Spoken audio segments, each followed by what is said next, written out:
I had always believed that a man's greatest fortune wasn't his wealth, but the peace he builds around those he loves. For most of my life, that belief had guided me faithfully. After selling my company for $30 million, I lived the way a man should live in his twilight years, simply, gratefully, surrounded by family laughter that I thought was real. My son, Daniel, and his wife, Laura, shared my Coral Ridge home, a place I'd built not for comfort alone, but for legacy. At 65, I was healthy, content, and foolishly certain that love, not greed, governed my household. But peace, I would learn, can be poisoned quietly, sometimes by the hands that once held yours. It happened on a calm Friday evening in late February. The restaurant glowed with low light, silverware chiming softly against porcelain. Daniel sat across from me, confident, charming, speaking of new investments, of how he could help manage my accounts, now that I was retired. Laura smiled beside him, her laughter too polished, too deliberate. I remember feeling proud of his ambition, of the family I'd raised. Then the waiter arrived with a bottle of red. The cork popped, wine flowed. The world, for a brief moment, was still perfect. As I reached for my glass, the waiter leaned in, close enough that only I could hear. His whisper was quick, trembling. "Don't drink the wine, sir." Your son added something. For a moment, I thought I'd misheard.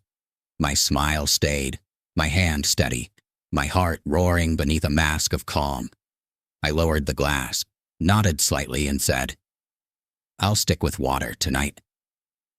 Daniel didn't notice. Or maybe he did, and decided to let the scene play itself out. I spent the rest of dinner pretending nothing had changed, laughing where I should, nodding where I must. But inside, something delicate had cracked, the quiet faith that blood means loyalty. The drive home blurred into streaks of city light. Every past conversation replayed in my head. Daniel suggesting joint ownership, advising me to simplify my accounts. I'd once seen those words as care. Now they felt like rehearsed moves in a quiet scheme. The waiter's warning had pulled the curtain back. Beneath it lay calculation. That night, sleep kept its distance. I sat in my study, the hum of the ceiling fan marking time, asking questions no father should ever ask. Had Laura known, why now? I had given them everything. A car, their own suite, startup capital. Yet greed, I realized, has no gratitude. It only grows when fed. At dawn, I drove back to the restaurant. Kevin, that was the waiter's name, stood behind the counter, guilt in his eyes. "Sir, I didn't mean to interfere," he began. "You did the right thing," I told him. "Now tell me exactly what you saw." He explained how Daniel had poured a colorless liquid from a small vial into my glass while I'd stepped away to answer a call. He claimed it was just a supplement. Kevin's instincts had rebelled. His conscience won. I thanked him quietly and slipped him my card. "If I need you again, I'll call. If anyone asks, this never happened." Driving home, the truth sat heavier with every passing mile. My own son saw me not as a father, but as an obstacle, a signature standing between him and wealth. Still, I couldn't move on suspicion alone. The world honors evidence, not emotion, so I would gather evidence, patiently, invisibly. That evening I greeted Daniel and Laura with warmth. We dined, laughed, talked of nothing. I even asked Daniel about his investment ideas. His eyes sparkled, proud, unaware that the game had already changed. Later, after they'd gone to bed, I opened my leather notebook and wrote 4 deliberate words. Remove them from house. I didn't yet know how. Only that I would. Legally, quietly, completely. Betrayal, once seen, can never be unseen. It burns away illusion, leaving nothing but truth. And the truth was clear. The people I trusted most had turned my love into strategy. But they were about to learn what years of business had taught me. That the man who can build everything from nothing can also erase everything he's given, without raising his voice and without leaving a trace. That night, I didn't sleep, but I was finally awake.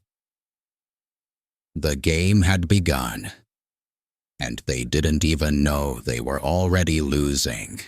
That night, I couldn't sleep. The silence of the house was too loud. Every word from dinner echoed back, circling my thoughts like restless ghosts. The waiter's warning replayed in my mind. Don't drink the wine. And with every repetition, my heart grew heavier. Could it be true?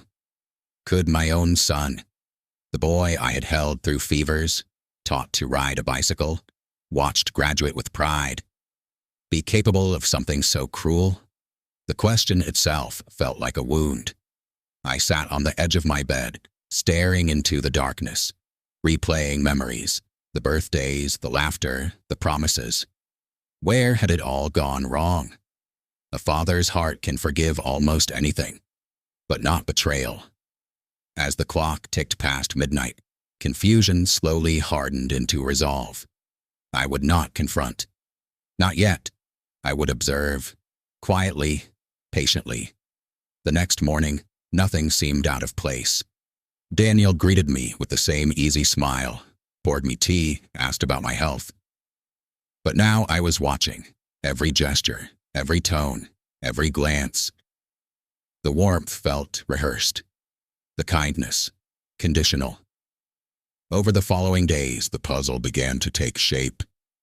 I noticed the small things first, how my medicines were moved ever so slightly from where I'd left them, how my drinks tasted faintly bitter on certain evenings, how Daniel and Laura spoke in whispers in the hallway, their words hushed like secrets. Then came the moment that froze my blood. A lawyer's number saved under a stranger's name. Property documents left out on the table, marked with sticky notes and someone else's handwriting. My signature, practiced on a discarded page. It was no longer suspicion. It was truth. But still, I said nothing. I smiled at breakfasts, laughed at small talk, asked gentle questions as I always had. On the surface, I was the same affectionate father, warm, trusting, kind. But beneath that calm exterior, something had awakened. A quiet strength, a will to survive. Each night after they went to sleep, I sat at my desk, writing notes, copying documents, photographing files. I began transferring funds, securing passwords, and discreetly contacting my old attorney. I wasn't preparing for an argument anymore. I was preparing for a war. Yet unlike most battles, this one required silence. Every smile I gave was a disguise. Every conversation was a test. Every good night was a shield. I realized that sometimes the most powerful form of defense is patience, to fight quietly, with wisdom instead of rage.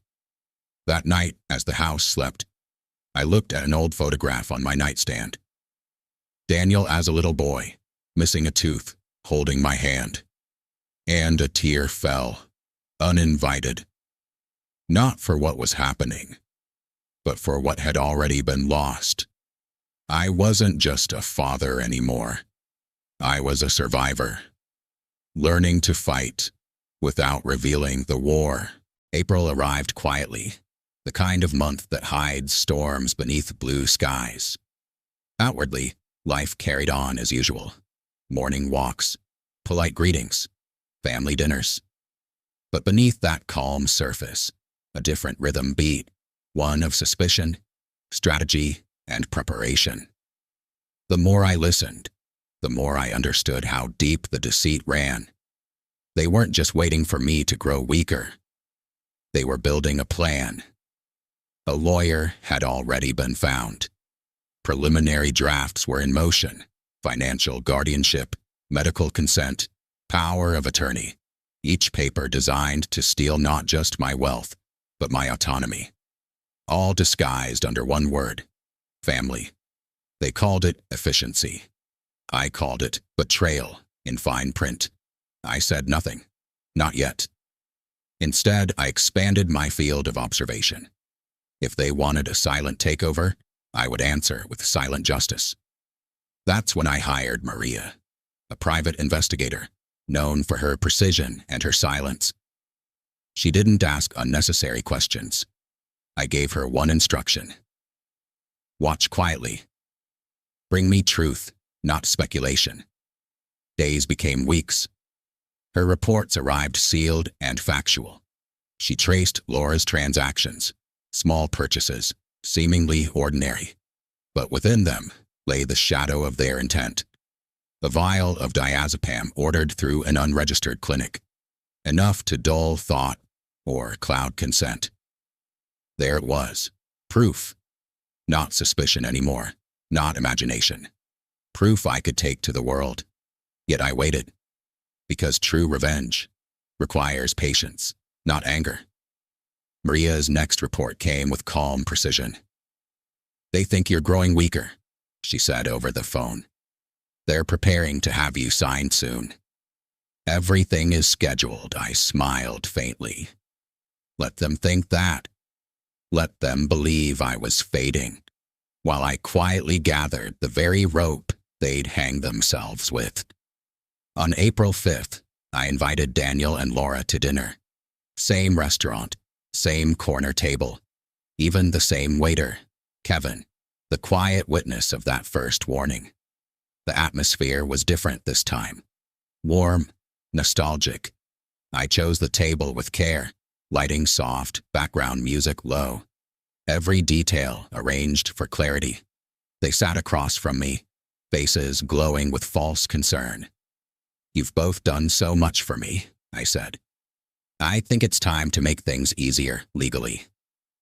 Let's meet with my lawyer next week to discuss succession. I watched the flicker in their eyes, that split second of unfiltered excitement before the masks returned. Laura reached across, squeezed my hand.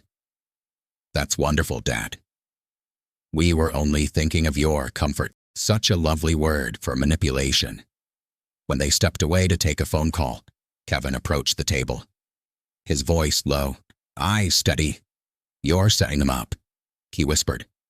I smiled, shaking my head gently. No, Kevin, I said softly. I'm setting them free, from the illusion that I don't know. Freedom through exposure. That's what truth does. It frees, even if painfully. The next morning, I sent Maria a single email. Collect everything: receipts, recordings, witness statements. The time for silence was ending. I wasn't acting from rage anymore. I was acting from truth, the kind that doesn't shout, doesn't break, doesn't burn. It simply reveals. And when truth stands before the world, it needs no defense. Soon I would take all of it, their lies, their plans, their signatures, and lay them bare in the one place that still respected evidence. A court of law. April 7th. Grayson's office smelled faintly of polished wood and quiet authority. He adjusted his glasses, scanning the papers I had laid before him. We'll need a trust protector, he said, his voice steady, professional, almost surgical. Someone independent, someone who can step in if your beneficiaries attempt to manipulate or contest this. I looked at him for a long moment before replying. Then, I nominate you. He didn't smile, didn't protest, only nodded slowly, understanding the weight of that trust. This will cut them out completely, he said. No loopholes, no access, no appeals. I know, I whispered. That's the point. When I walked out of his office, the city felt different. sharper, cleaner, freer. The afternoon wind brushed against my face as if to confirm it. Losing illusions, I realized, was not like losing love. It was like shedding chains. There's a strange kind of peace that comes when your heart finally accepts what your eyes have known all along. That evening, in the solitude of my study, I wrote one simple line in my journal. Remove them from the house. April 8th. I called a real estate agent, Claire Morrison. Her voice was warm, efficient, unaware she was about to walk into a house built on betrayal. Of course, she said cheerfully. I'll come by tomorrow. When she arrived, Daniel and Laura were in the living room, pretending to watch TV. They froze when I opened the door for her. Claire walked through the halls, clipboard in hand, commenting on the architecture, the sunlight, the character of the space.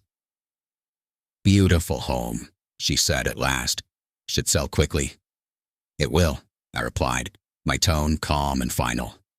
Once it's empty. The words hung in the air like a bell tolling, quiet but impossible to ignore. April 10th. The listing went live. Photos of every room, their rooms, now belonged to the public eye.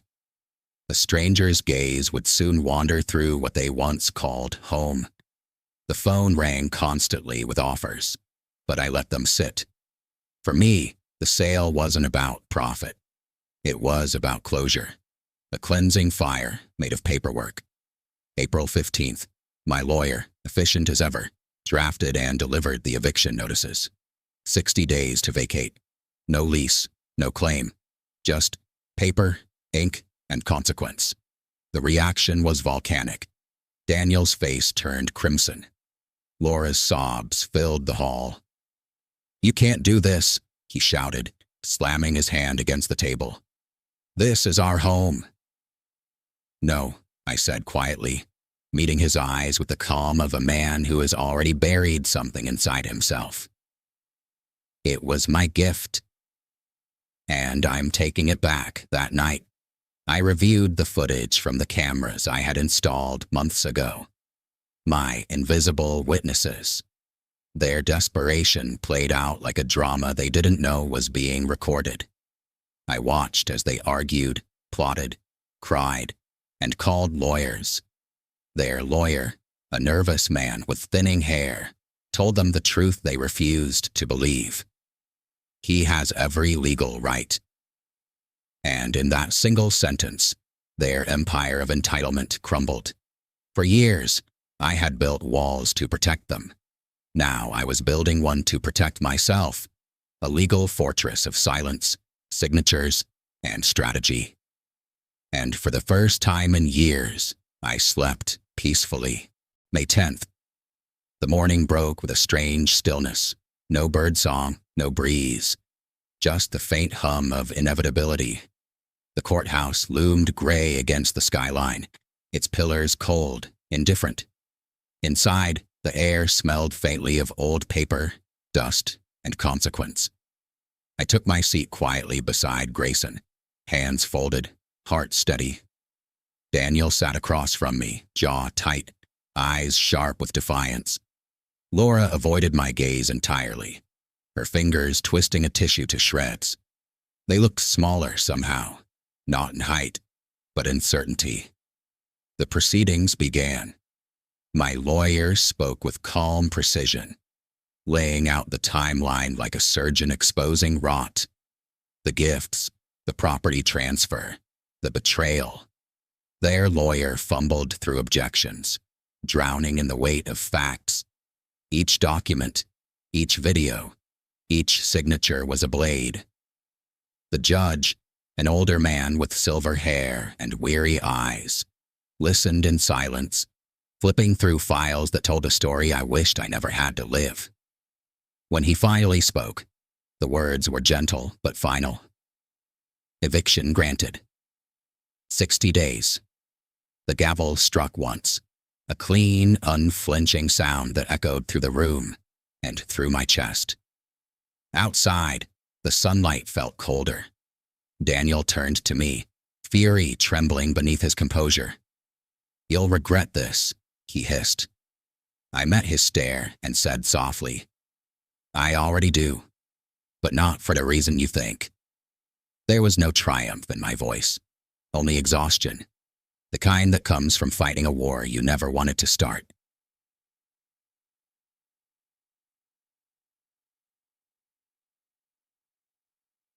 The weeks that followed were long, quiet, and heavy. The house, once a place of laughter and shared meals, became a battlefield of cardboard boxes and whispered arguments. They packed slowly, as if each item carried a plea.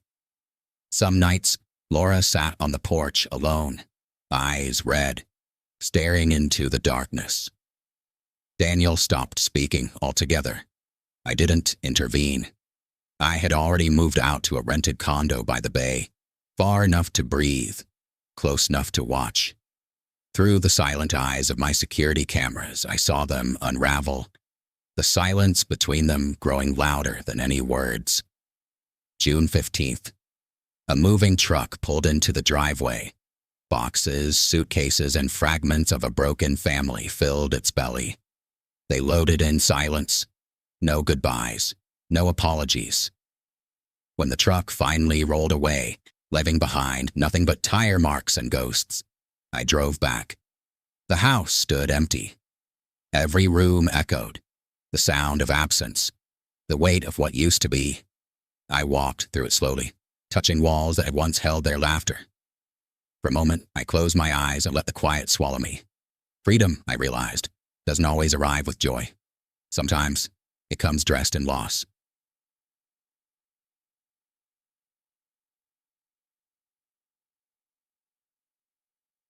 But my journey wasn't done. Revenge, I had learned, is not always about destruction. Sometimes it's about acknowledgement, forcing truth into the light where lies once thrived. I gathered everything: the financial records, the messages, the recordings, the notarized files. Each piece, a fragment of betrayal now turned into evidence. I met Grayson the next morning, the files stacked between us like bricks of truth. "We're going to court," I said, "not just for property, for what they did." He nodded, his expression unreadable but resolute. "Then we'll build your case," he said. "Elder exploitation, fraud, emotional distress. They wanted your name on paper. We'll make sure it's their shame in print." As I left his office, I felt something shift. This was no longer about pain or retribution. It was about reclaiming dignity, about making sure the world would know the story exactly as it happened, without distortion, without pity. For years, they had tried to rewrite me. Now the record would be mine. July came like a storm disguised as sunlight. The days blurred into one another. Courtrooms, testimonies, cross-examinations. Each morning, I'd sit in that same wooden chair, my hands folded, my expression still. Around me, the echoes of justice stirred, the shuffle of papers, the creak of benches, the low hum of whispered speculation. They called witnesses one by one. Kevin, the waiter whose trembling honesty had started it all, stood tall, his voice steady, as he recalled that night. "I saw the sun switch the glass," he said, eyes fixed on the judge. A ripple of silence followed, the kind that swallows even the ticking of the courtroom clock. Then came Maria, the investigator. Precise, controlled. She laid out her findings, receipts, phone records, the unregistered clinic order. Each exhibit was a quiet thunderclap. "I have verified all sources," she said firmly. "Every piece connects back to Daniel and his wife." The defense tried to twist the narrative, to call it a misunderstanding, a miscommunication born from family tension. But the judge, a man whose face carried the lines of decades spent dissecting deceit, leaned forward and said in a voice both calm and cutting, "This is not misunderstanding. This is exploitation." The words struck like a verdict long before the gavel did. I sat still, not triumphant, not broken, just present. Years of fatherhood, of trust, of love misplaced and love betrayed, condensed into that single sentence. The hearings stretched through the month. July bled into August. I rarely spoke. I didn't need to. The evidence spoke louder than any bitterness could. When Daniel took the stand, his arrogance had softened into shame. His voice shook. "I didn't mean for it to go that far," he said. "I thought I was doing what was best for the family." The judge's gaze didn't waver. "Best for the family," he repeated quietly. "Or best for yourself?" Daniel looked down. The silence that followed was heavier than any punishment. 2 weeks later, the verdict came. I was sitting on my balcony that morning, the ocean stretching wide and endless. Beyond the skyline, the city still half asleep under a soft gray mist. My phone rang. Grayson's name appeared on the screen. He didn't make me wait. "You won," he said simply. "Full judgment in your favor. Total damages awarded. $400,000. Permanent restraining order granted." For a long moment, I said nothing. The waves rolled in and out below me, slow and patient. Justice had arrived. Not like thunder, not like applause, but like a tide. Finally, I whispered, "Justice, not revenge." And in that whisper, I felt the weight I'd carried for months dissolve into the air, like dust finally setting after a long storm. That night I sat by the window, watching the reflection of moonlight on water. I realized something. Revenge had burned through me, but justice had cooled the ashes. The story wasn't about punishment anymore. It was about truth finding its place, and me finally finding peace within it. Months drifted by like leaves on quiet water. The courtroom, the signatures, the shouting, they all faded into memory.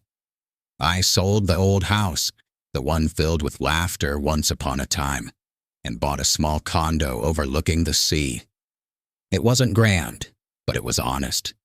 Every corner held peace instead of pretense. Mornings became sacred again. I'd brew my coffee slowly, listening to the soft hum of the ocean wind pressing against the balcony glass. Seagulls cried somewhere in the distance, as if reminding me that freedom, real freedom, is never silent. I walked the shoreline alone, collecting shells I'd never keep, watching children build castles that the tide would always claim.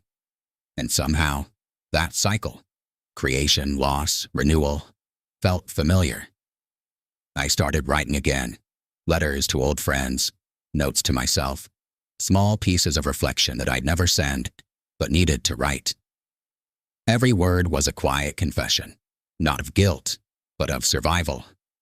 Somewhere between ink and memory, I found the man I had been before betrayal. I deleted their numbers, one by one.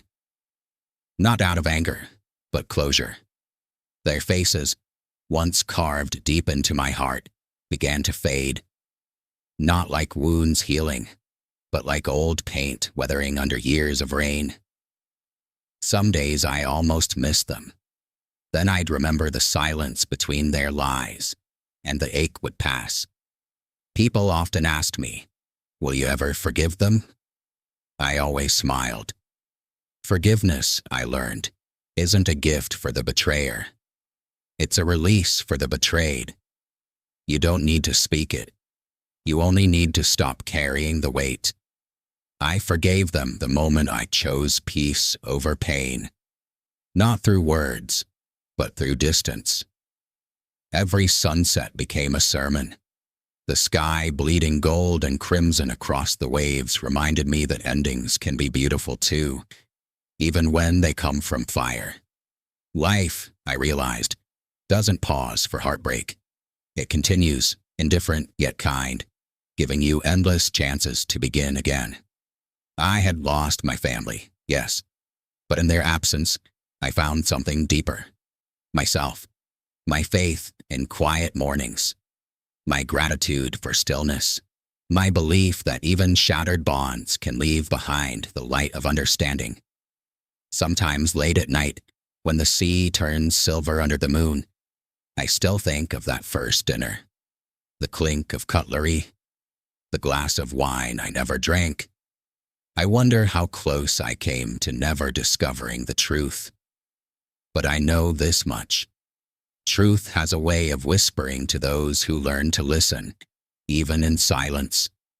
Now, when I look out from my balcony, I see nothing but horizon, endless, untamed, forgiving, and I realize I didn't survive because I fought harder than them.